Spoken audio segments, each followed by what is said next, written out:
15th pick, the Pittsburgh Steelers select Ryan Shazier. At 237 pounds, he ran a 4.38. It's going to be interesting to see how he's used in Pittsburgh. One of the most exciting young players in the league.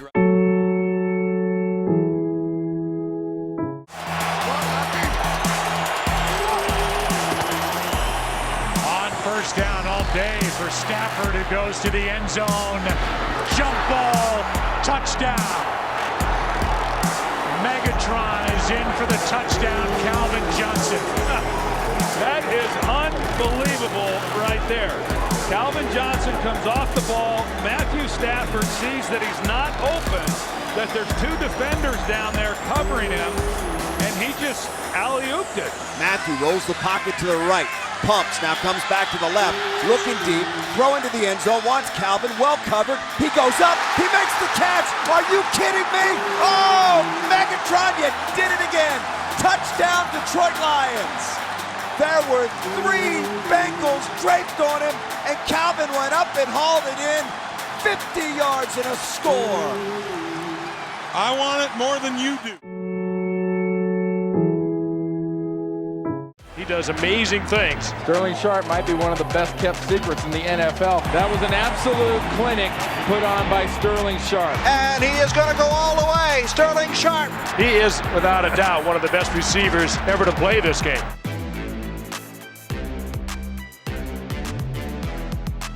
I wanted to go to Green Bay, and it was great because I got a chance to concentrate and play football. I wanted to be the best football player I could be, and the Green Bay Packers was the best place that I could have played my best football.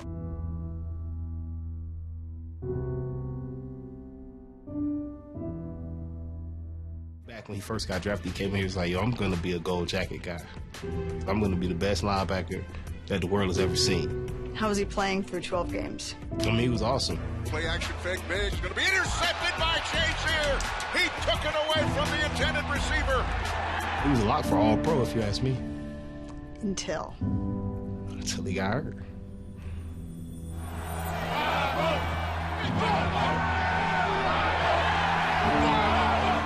December 4th, Monday Night Football, first quarter. On 2nd and 5, plenty of time for Dalton.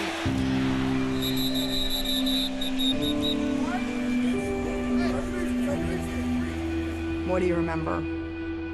It was a solid hit.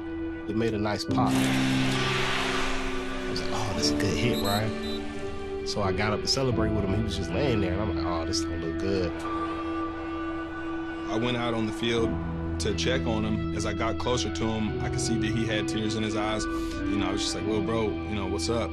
And he was just like, yo, I can't feel my legs. I just remember him getting carted off, and so then it just turns into questions. You don't know what's next, what's going on, and it's just all on our minds. I don't think anybody on their team or ours was interested in really playing football after seeing that play. I wasn't really myself. I couldn't really adjust. And I was just blowing calls. Cam Hayward came over at one point. What did he say? He was like, yo, you got to come back to us because we can't lose 2 linebackers a day. The challenge for the players to compartmentalize what just happened to Shazier and get back on the field. I'm not going to sit here and act like I'm not scared. It's been devastating, but at the same time, this is what I signed up to do. It's the fear that every player has that you never want to think about. How do you deal with that? It made me question it. Just asking myself, why do I do this? Why do you play football for this? Why do you put yourself at this risk? What are the answers? This provides me something, a feeling that I can't really fulfill any other way. I watched this dude paralyze himself for us to try to win a football game. How could I not go out and play as absolutely hard as I can? Shazier had spinal stabilization surgery 2 days after the injury. He started rehab in the hospital, and the long road to recovery began for Shazier and his teammates. What was it like the first time you went and saw him in the hospital? I see this bald head. I'll never forget this bald head and this big white smile. And he reaches out his hands to give me a hug, and it just was like, wow. And I told him this. I said, you don't know what you just did to me, and I feel selfish for feeling this way, but this huge weight just comes off my back. He's hurt. He's laying there. He's talking about, you know, he's going to get better. He already has a plan laid out. I'm just like, bro, can you move your toes? It's just a testament to who he is as a person. He's got a toddler, and Ryan was telling me how he struggles to play with him. All he wants to do is be able to move around with him. His son just knows that, you know, Daddy can't really play with him like that. It's just a challenge that he has to overcome. But it is heartbreaking though, watching that.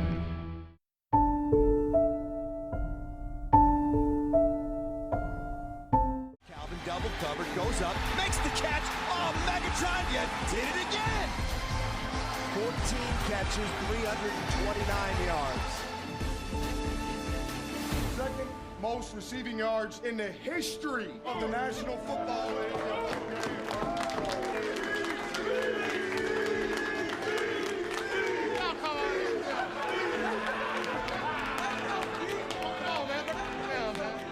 I ain't about to say, man, what y'all looking at? In 2014, Calvin Johnson's body stopped recovering like it used to. You couldn't go to tackle Calvin Johnson lightly, or else he was going to stiff arm you and put you in the dirt and go for 80. So everybody had to bring it when they hit him. Those hits add up.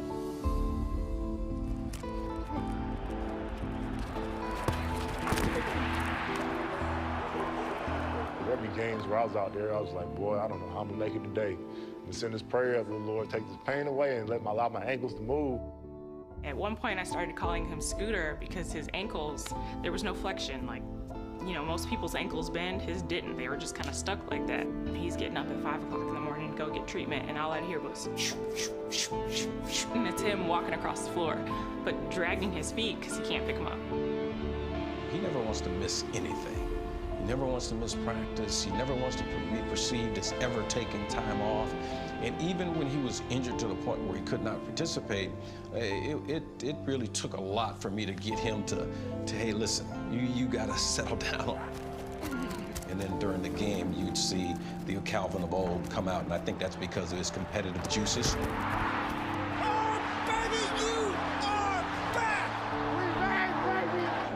I gotta keep moving around. My is stiff already. I remember being in pregame one time, and I was standing next to Matthew, and he said, hey, anything that I have to roll off of my right leg, I'm good. If I got to roll off my left leg, don't throw it to me. And he was like, I'll still be out there, and I still want the attention, so help other guys, and I'll be used as a decoy, but if I got to roll over my left leg, don't throw it to me, because that ankle was so weak. I remember after the Monday Night Football game in Seattle that year, you know, we throw a ball to him, and Cam Chancellor did a great job of punching it out right on the goal line. KJ Wright bats it out of the back of the end zone, and after the game, Calvin really, you know, just a little bit more down than I would have thought. And I remember he gave his cleats to Elton Moore, our security guard at that point. He was like, hey, can you take those cleats to my mom? And I'm like, why is he saving those cleats? You know, maybe it was the last Monday Night Football game he's ever going to play. And I thought that in my head, and I was like, In order to avoid discovery by the media, Johnson didn't tell anyone on the team his plans to retire at the end of the season. I didn't want to be a distraction to the city, to the team. I knew that's exactly what it would have been once I said that. It would be no longer about the Lions because they're not going to the playoffs. You know, it's going to be about you retiring. That's all the questions I'm going to field the rest of the season. Why are you doing it? Yada, yada, yada. So going into my last game, my thing was, how am I going to tell Coach? Jim Caldwell took our team to playoffs. He was the first black head coach I had since the Little League. That means a lot for a black male, you know, growing up, having that kind of person in that kind of role. So telling him was the hardest part. I spent the whole season thinking about how I was going to tell him I was going to retire.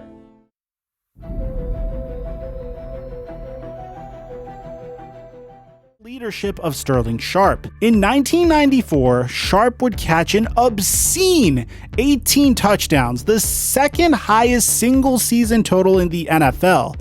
And then, in a blink of an eye, right before the 1994 playoffs had even begun, Sterling Sharpe wouldn't catch a single pass from Brett Favre or ever play a single down of NFL football ever again. In the second quarter of the 1994 Week 16 Green Bay Packers vs. Atlanta Falcons game, Sterling Sharpe, who had just been named to his 5th Pro Bowl, went in for a strong block against Atlanta's defensive back, Brad Edwards. Edwards hit Sharpe helmet to helmet full force, with Sterling's head snapping back and his body toppling to the turf with his head hitting first. The very next scene would display Sharpe lying face down on the ground, motionless for quite some time.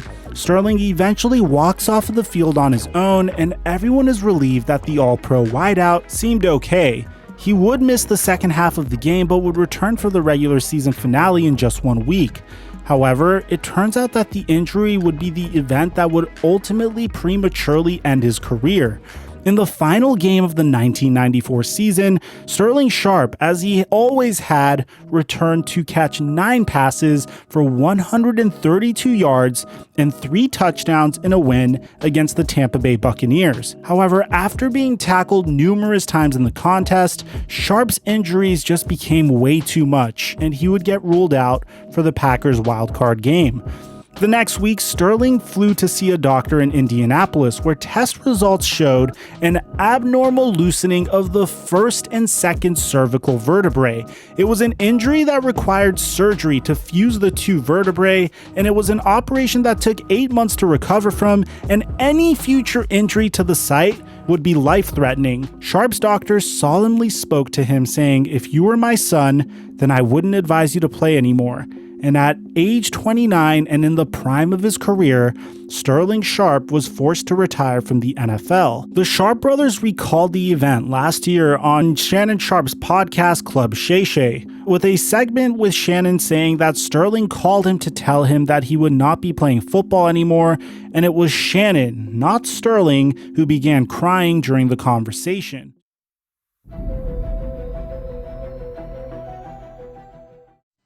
Student athletes may be young, but they start to realize that they don't have enough time to socialize outside of the school zone. They have immense pressure on them almost at all times, and are usually expected to perform both on the field and in the classroom.